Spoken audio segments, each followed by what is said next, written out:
Welcome back to the Charismatic Voice. Today, by popular demand, we are going to be listening to Wintersun for the first time. We'll be specifically listening to their song Sons of Winter and Stars, which is from the Time 1 album, which, when doing a little bit of research about, I discovered was quite disputed because it took a long time to be released. Now, when asked about that, the lead composer and vocalist Yari said that all of the songs were quite complex, so having more than 200 tracks, which is a lot. And so that's definitely something I'm going to be listening for, is that complexity. When reviewing the lyrics ahead of time, I also noticed it looks like there are different movements. And this is going to be a fairly long song, so make sure you've got some tea or your drink of choice with you, and let's get to it.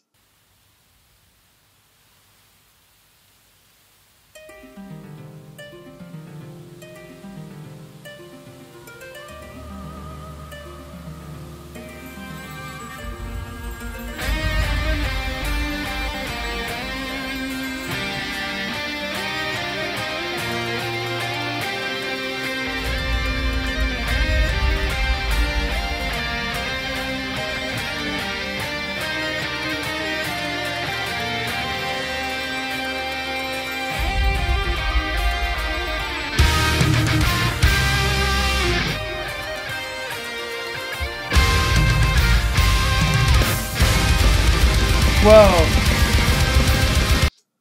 A lot to digest here in this first minute. There's a really lovely sounding lady's voice, I think, that's in there, but I don't know whose it is. It was very lovely though. It was interesting to hear just overall a very large build. And the build seemed like it wanted to be gradual, but then every now and then there are actually sudden shifts. So you're like, oh, well, it's getting bigger. And then you're like, whoa, all of a sudden a lot bigger. And it's curious to me that they didn't decide to just have a steady build and instead wanted that little bit of terracing in it. Let's go back to the beginning though for now. This is such a beautiful image at the beginning. It's like snowflakes turned into jellyfish.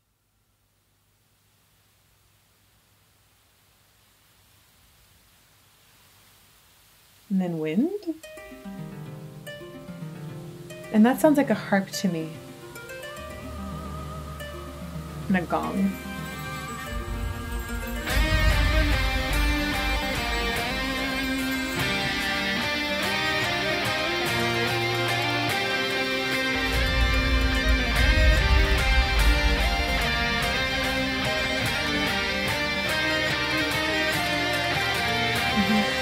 Yeah, you can tell that this is already very complex. I think I've counted around 20 sounds at this point. So that's a lot of sounds to have before you are even getting into the body of the song.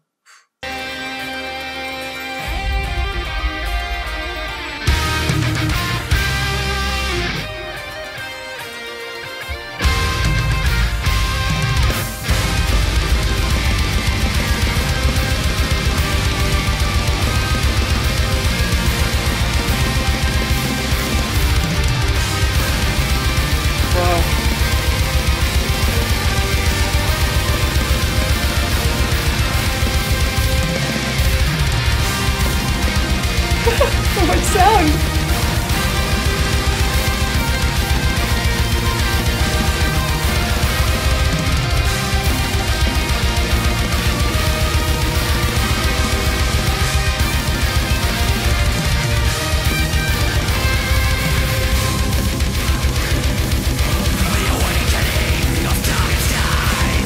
Whoa.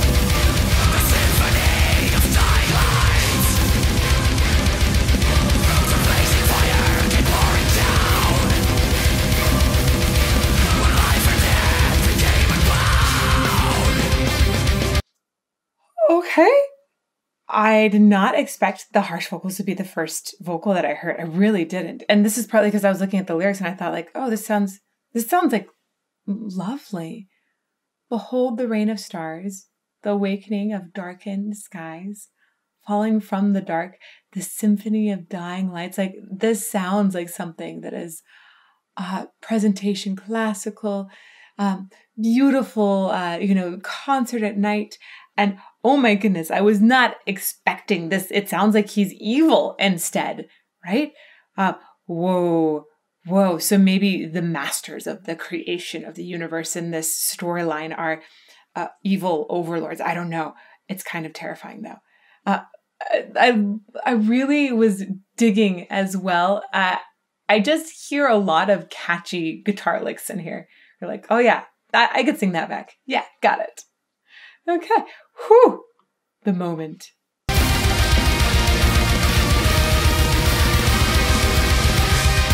So much sound.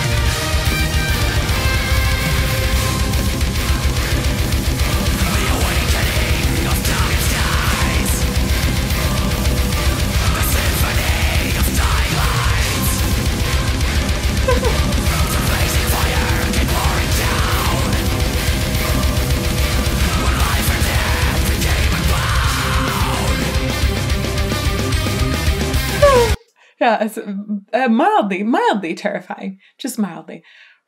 And I do like the choir in the background. That gives it a little bit more of that Carmina Burana feel.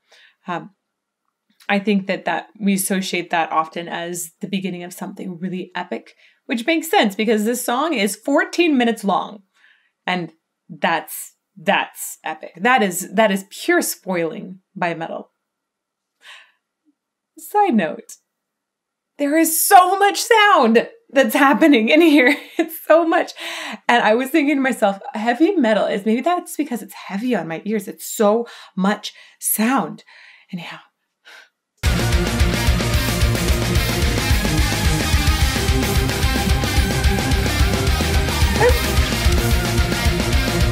It's a pretty voice back there.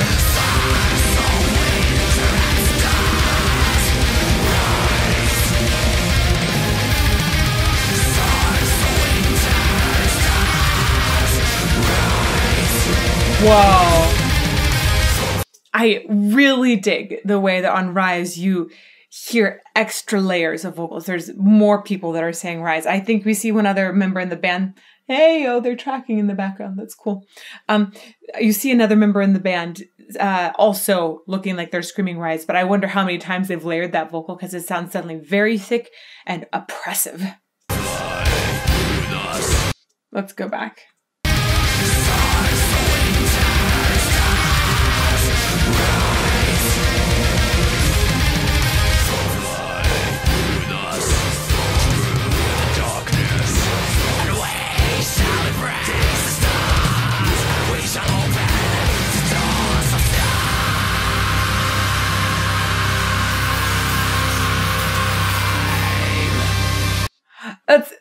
That scream on top sounded like it was working off of another pitch in there as well. There's a little bit of, it sounded like maybe there was just a teensy bit of a fundamental frequency in there. That was very, very interesting to hear that. Definitely higher pitch scream overall. Whoa.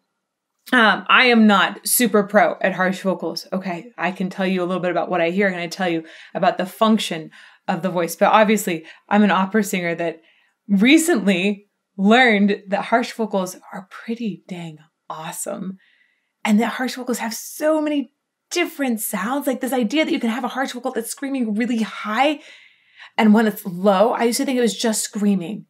I used to think it was all bad for your voice, and that is simply not the case. It's really cool vocal expression. And I think that, I want to see a lot more research done on it. A lot more. I want to read papers and papers and papers about functionality of harsh vocals in metal. Anyhow, let's go back a little bit. Listen to that high note and how it sort of falls into that harmonic framework a little bit. I think that's really interesting. And then also think with me for a little bit about how much he resembles a blood elf from WoW, right? Slightly evil, but really gorgeous hair. Yeah, okay.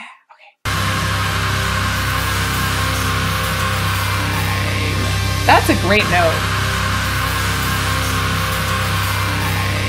Yeah.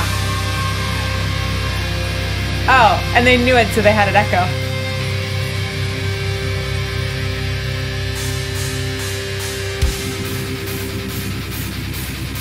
I think this is the next movement.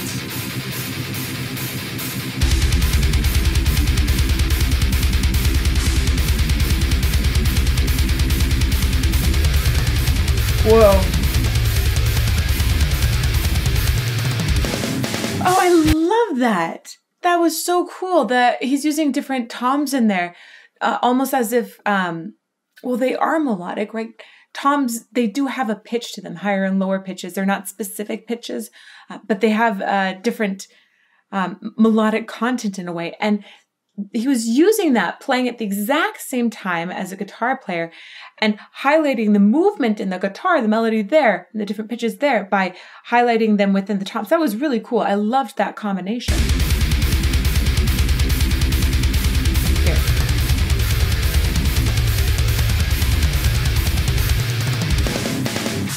Neat.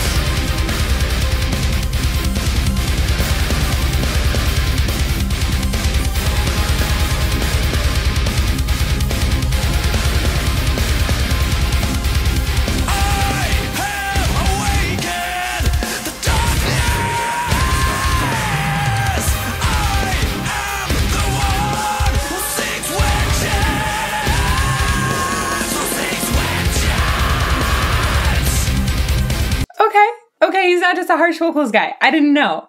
I'm going to go back and listen to that again.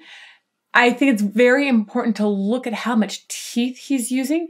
He's really trying to have his upper teeth are up there, or upper lip is pulled back a lot to try and get a lot of that forward resonance happening.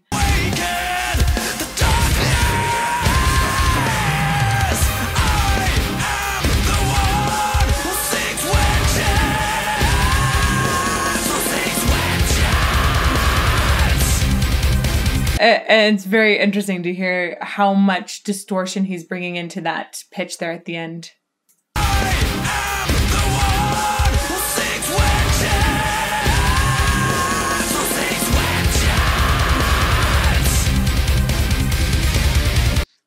If I'm going to be real honest, I'm not sure how good that vocal line feels. I do see a lot of cringing here and here. It looks like there's a lot of tightness in there. You know, I can't know for sure, right? You need feedback from sensations to understand a lot of things about a person's voice. And because I know he can do those harsh vocals so well, I would imagine that he's able to divide harsh vocals from phonation fairly well as well, because your phonation is taking place at your vocal folds and harsh vocals are often taking place above at your false vocal folds. So there are two different mechanisms that are both at work in your larynx. And the problem really comes when you have too much involvement between both of them, or when you're trying to do something with your vocal folds, which should be done with your false vocal folds, and as a result are essentially being pretty abrasive on your true folds. So I think he's probably got things down, but on the other hand, he looked pretty strange in that phrase. So I wonder, like, how's that feel, dude? If you guys know, let me know.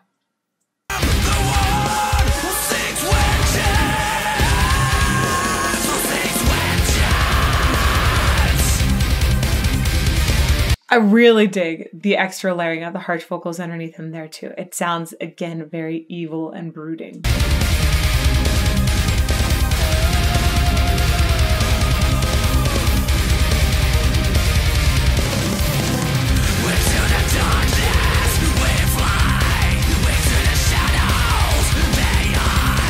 Wow.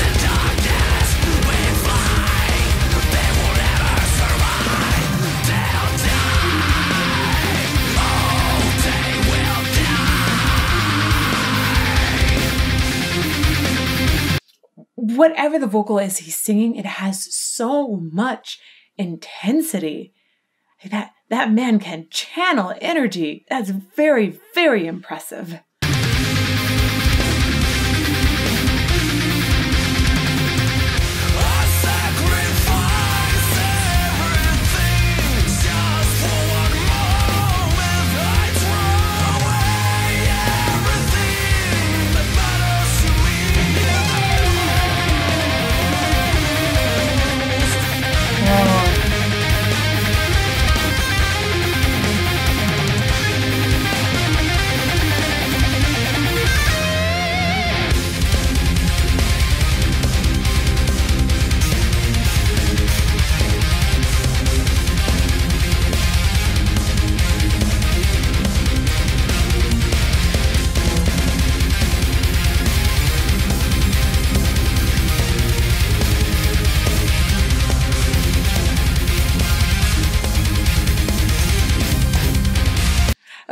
This last 45 seconds to me is like brain candy.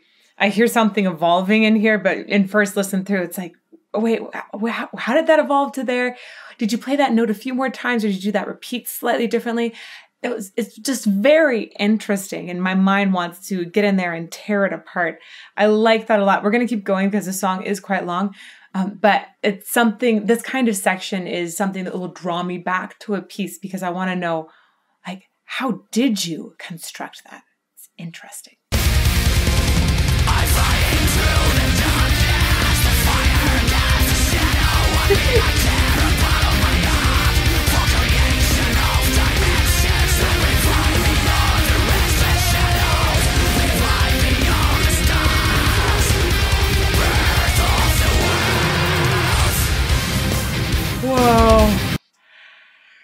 Man, these harsh vocals, I feel like there's oppression that's happening. It sounds so fundamentally evil somehow. Am I associating harsh vocals in the wrong way? I often think of them as being meant to be aggressive and meant to feel very, very harsh, of course. But I wonder if, as you listen to harsh vocals more, if you might not develop a sense of, oh, well, these ones are a little bit more soothing than those ones. I haven't developed that sense yet, and I wonder if that's because I just think, well, if I was going to sing something that was the most aggressive it could possibly get, I would think about going to harsh vocals. And I would love to hear a discussion about that in chat. There's a very, very big array of timbres just within harsh vocals and screams here. Are some considered soothing in some way? Can that happen? And is it possible to have nice harsh vocals? What about pleasing harsh vocals? What would that even sound like? So I'm really curious to hear more of your input here. To me, it sounds like this entire, every time we come back to harsh vocal, that it's like hearkening back to maybe an all greater power that has some sort of evil intention because of that harshness. Anyhow, I'm curious about your opinion. Please do comment below and I'll interact with you too.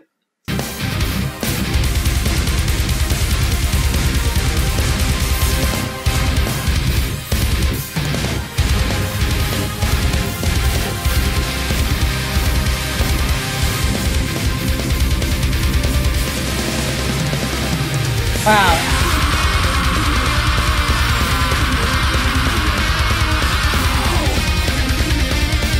Yow. It's cool. I love hearing how people use vowels within a harsh vocal to evolve the sound. And here, the word meow is known for working through a ton of different vowels. So here he says yow. Right? You go all the way from E to U at the end, and you transition through E, E, A, O, U, which is going to be your 5 major pure vowels there. So it's really cool to hear that he chose those vowels to go through as a sort of evolution of this scream.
This section of me sounded a lot more heroic. It definitely felt like that power metal ballad feeling. You have a little more soaring vocal lines, of course, here. And I just want to comment on the endurance. It takes a lot to be able to pound out these lines, especially over so much sound as well. it is very consistently needing to stay loud and belted the whole time. That's tough. That's really tough to do. I think he's doing a good job of keeping that voice really present the whole time. And there's just some sort of heroic quality to it. I'm going to go back and listen to that section one more time. Oh, there's a yowl.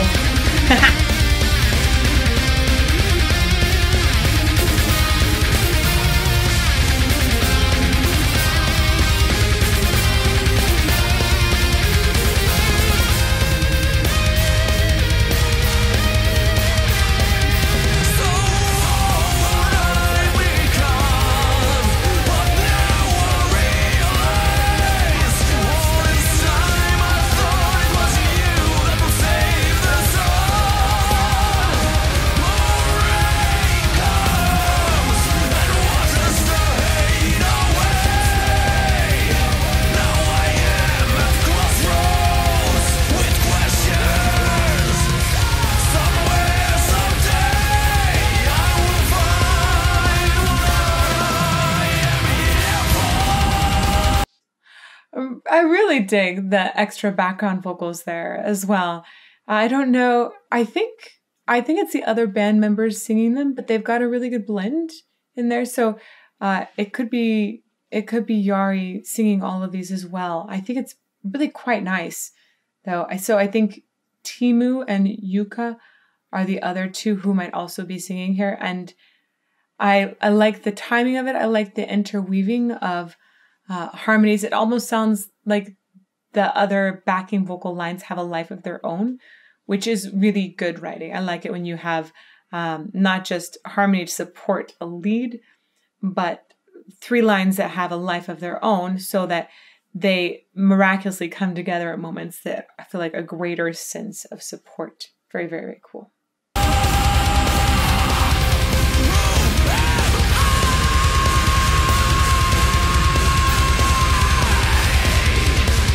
Wow.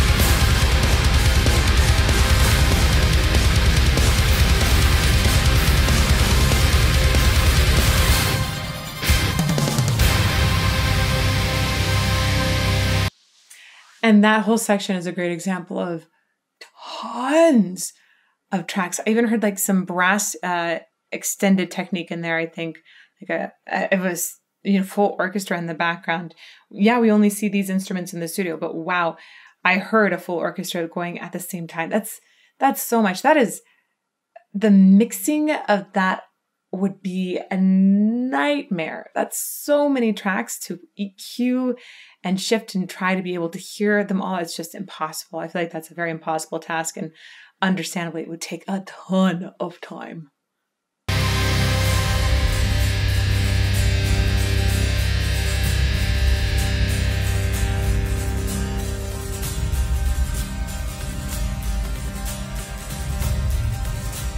It's a cool groove. I'm wondering now, where will you take me? From the rise and the light comes alive. Into the mountains high we set our way. Will we find our way in this long winter night? Huh. His voice sounds like it might want to just sit lower in general. And he's been singing very high, which again makes me think, okay, you did a really good job on that section where there was tons of endurance and needing to power through it. Down here, there's a little more filling out of the sound. It sounds like, oh, maybe your voice, yeah, maybe it's just a little happier lower in general. And so when you have all of these higher sounds, I would think it would wear things out. But the low still sounds really good here. It sounds healthy. So that's a good sign. Really, really good sign. I do hear, as he goes up, I hear the sound thickening a little bit. And I think he's trying to keep it all thicker in this lower quality at the moment. If he was to go much higher, I'd want to see a little of that narrowing to go up into the top. And it has some good enunciation as well. He's very good about using his entire singing hole. You'll really see tons of movement, which is helpful. I see the fading sun and rising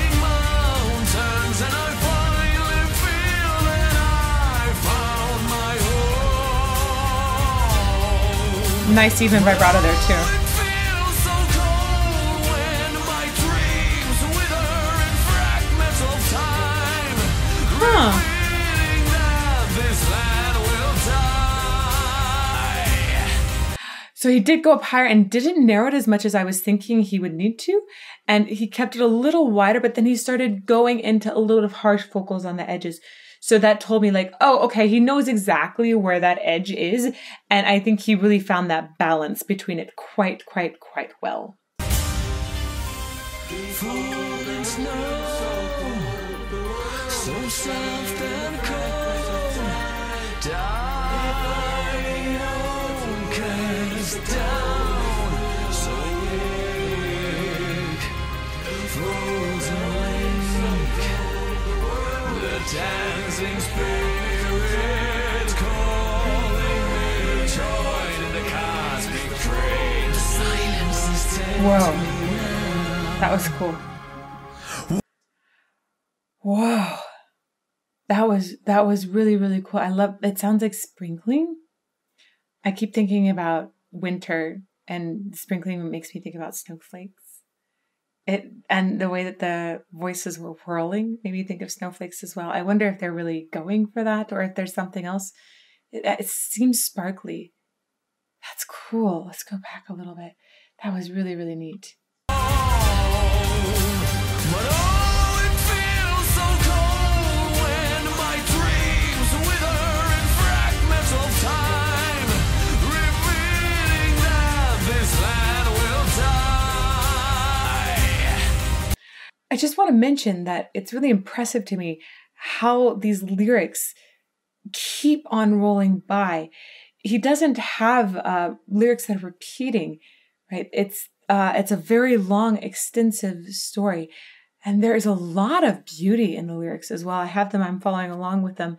And one of the lines that stuck out is, but oh, how it feels so cold when my dreams wither in fragments of time. I think that's a beautiful line, revealing that this land will die. Oh my goodness. There's so much depth in here where it seems like it could be about the birth of some sort of time or great event. But at the same time, you could take everything and somehow apply it to life and say, oh, this is a metaphor for another piece of just a normal human's life. I think it's interesting how many lyrics they have written that can be applied in that way, because it is a long set of lyrics. Okay, let's keep going. Falling snow, so soft and cold, dying cast down, so weak, frozen lake, the dancing spirits calling me, join in the cosmic train, the silence is taken now. That's so great. The way he whispers silence. That's so fantastic. What great expression. Spirits calling me, join in the cosmic train. The silence is taken now. We are the stars, so winter and stars. We come from afar beyond time. Forever the fire burns. Brutal.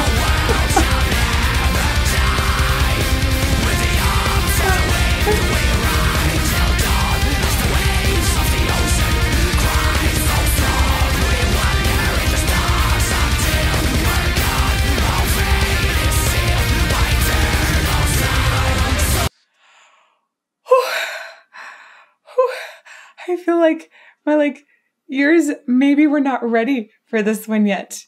And that makes me scared about some of the other suggestions you have. I know that we have some more made you heavy screaming. And oh my goodness, I was like, oh, this beautiful dreamy moment and silence and the beautiful vocal expression. And then all of a sudden it's just like this brutal screaming again.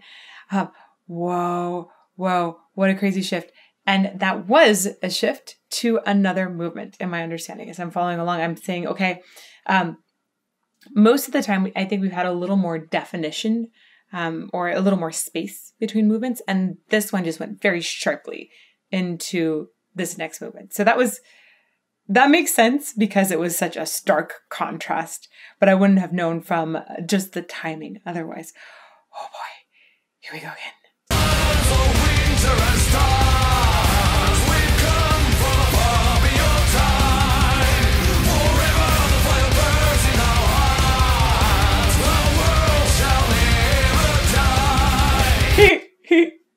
How are you not eating your hair? Yeah, so much hair in there. I have problems with that too, but I brush it out of the way because otherwise I inhale it. This is a cool section. This sounds this sounds like it's got a 12/8 time signature, I think, maybe 6/8, and that makes it feel a little bit more like we're on the sea, maybe going towards a sea shanty kind of feeling.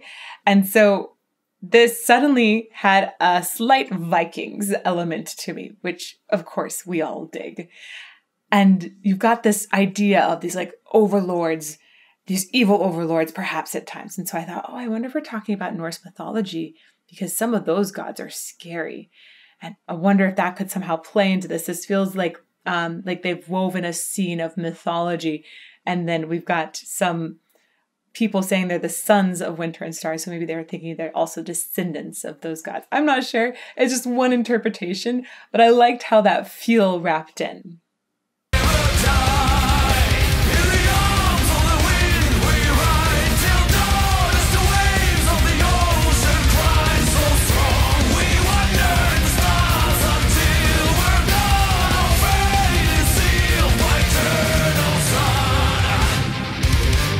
Also love that that was all unison, meaning they were all singing the same notes there. So that is part of what also made it feel like a sea shanty, because it's more like, we're all going to sing together, guys.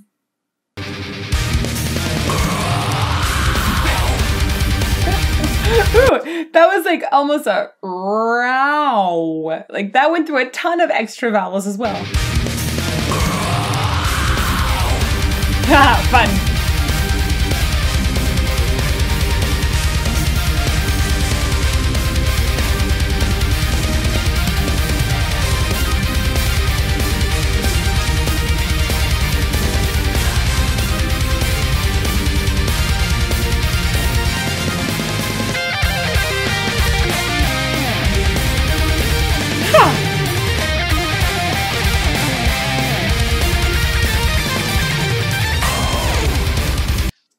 I loved that little extra moment there where we had like suddenly more featured guitar. I think because the soundscape is so complex, when we have something simpler to focus on, it really pops out.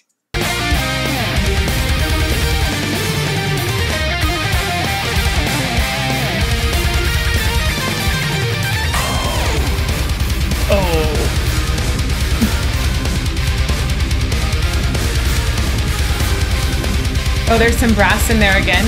Full orchestra, full choir. Wow.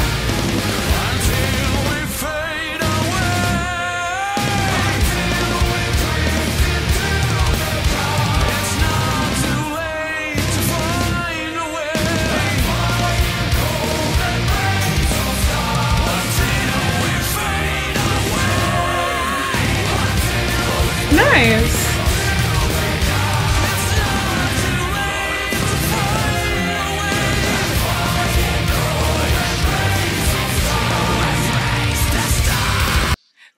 There's another vocal sound that is going that's lower, that's there and present. It's interesting. It almost sounds like I'm not sure. I'm not really sure what they're going for with that sound, but it was down and lower, and I want to go back and listen to that for sure. And I was already wanting to go back and listen to this Until We Fade Away section.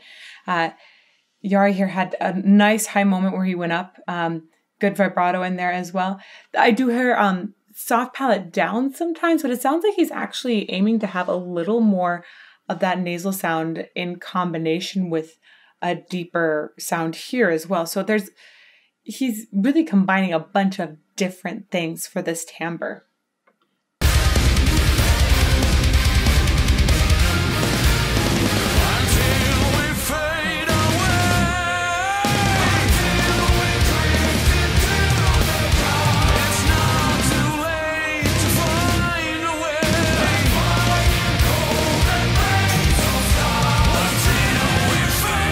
There it is. There's that low sound.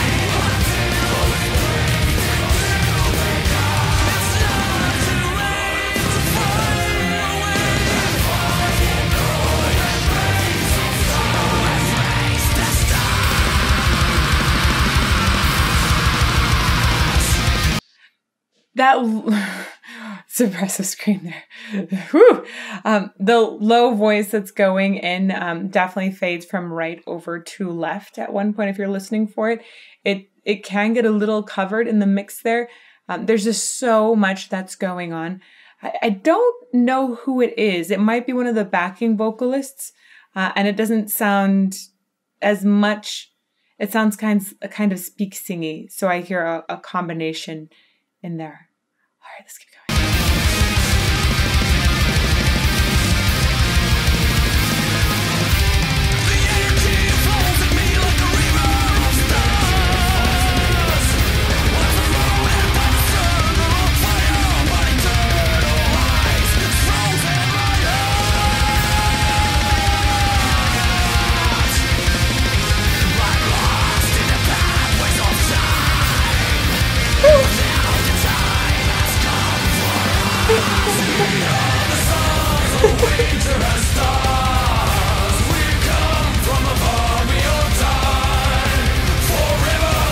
The endurance is crazy here. Just want to say again, like, wow, major kudos for this endurance. And I have to say, I like the catchiness of once they get into We Are the Sons of Winter and Stars. It's fun. It's catchy, right? It makes you want to sing along.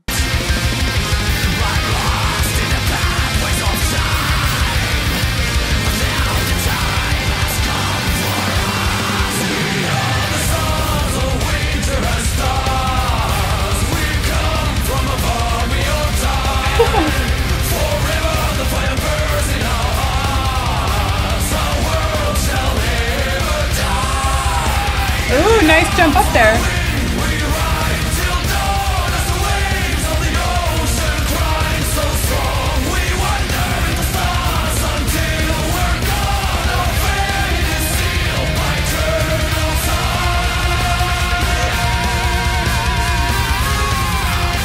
Wow.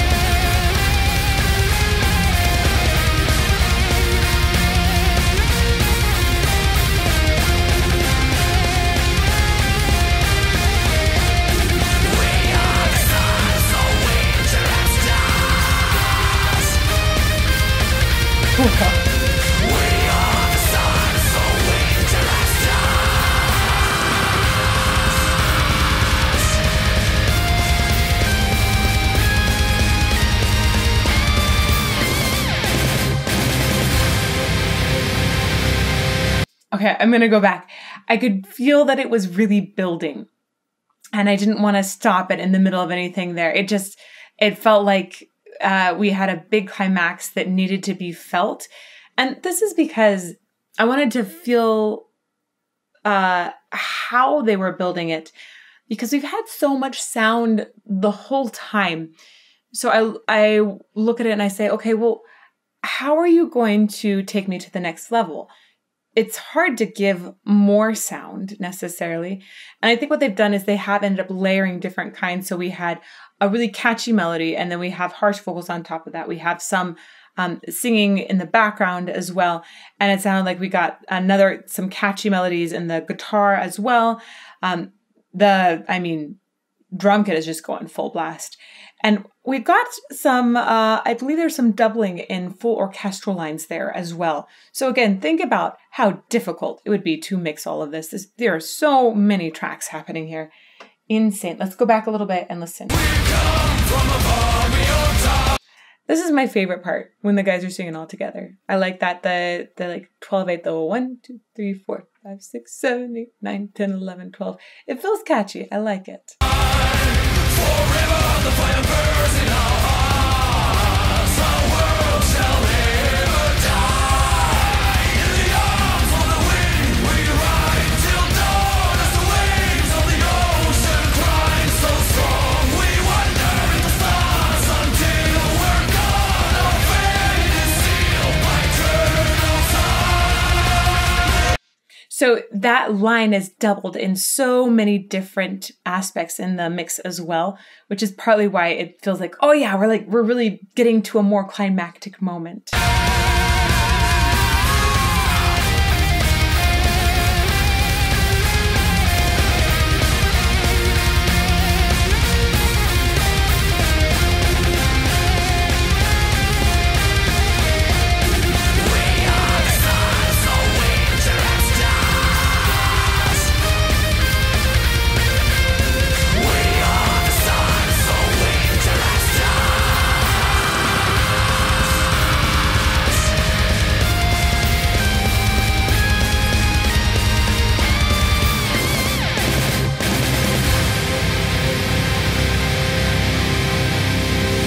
And I will say also, in those last few moments, they really linger on just one chord and don't let it resolve for a long time. And that's another one of the ways that they were building that tension, is by having often not a full resolution in the harmonies. So I'll pull us back right. I'll show you where the suspension happens.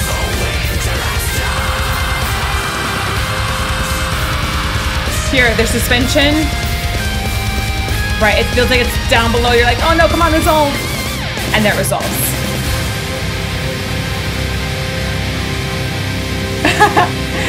Their drummer is so funny. He makes good faces. He's good too.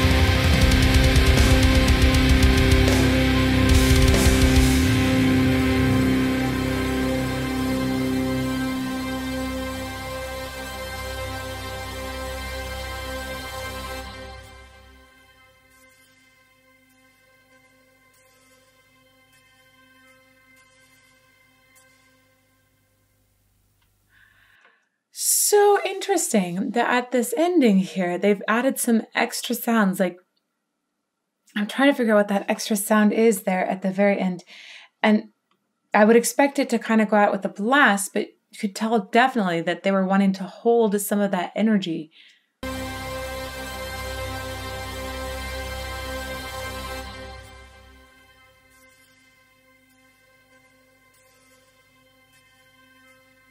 Whatever that sound is, it's cyclical. That's very, very interesting. It almost sounds like a static from a record player at different times, but maybe put through some sort of filter. It's very curious. If you guys know what that sound is, I would love to know as well. I feel like that song takes a lot out of you. It requires very intense listening. There's just so much happening in every single moment. The complexity of it is enormous. Not only would that be very difficult to create, but it'd be very difficult to perform as well, because the vocal lines just keep going, and they really feature a lot of different techniques as well. And it requires constant intensity, which I think Yuri did a very, very good job of bringing that intensity, especially in the harsh vocals. Man, they felt terrifying. Sometimes it felt like a little bit much to handle, you know? Okay. The other thing that was particularly interesting was listening to how the drums were interacting with the piece. I think their drummer, Kai, I believe his name is, he had really interesting ways of enhancing the piece, definitely by bringing out that guitar line at one point, by doubling it. I feel like his use of toms in particular was enhancing certain elements. That was fun to listen to. The lyrics overall are just enormous. The whole song is enormous. So I think that they deserve a lot more analysis. I remember reading somewhere that somebody thought it was about an aurora borealis. And I got that sense a little bit too going through. There are definitely different interpretations. You could go really anywhere with this. So thank you to everyone. I feel like I barely skimmed the surface of the song, and I would love to hear about your interpretations, about your analysis. I'm sure there are lots of things that we can talk about down in that chat. So definitely sound out below with any comments you would like to make about the song or any future requests. We look for your requests down in those comments. You can also find me here on YouTube every Monday, Tuesday, and Friday at 8 a.m. Arizona time. Or we have an awesome Patreon community, which I welcome you to join. And if you would like to learn more about music in general or singing, I have courses on that at thecharismaticvoice.com. Thank you.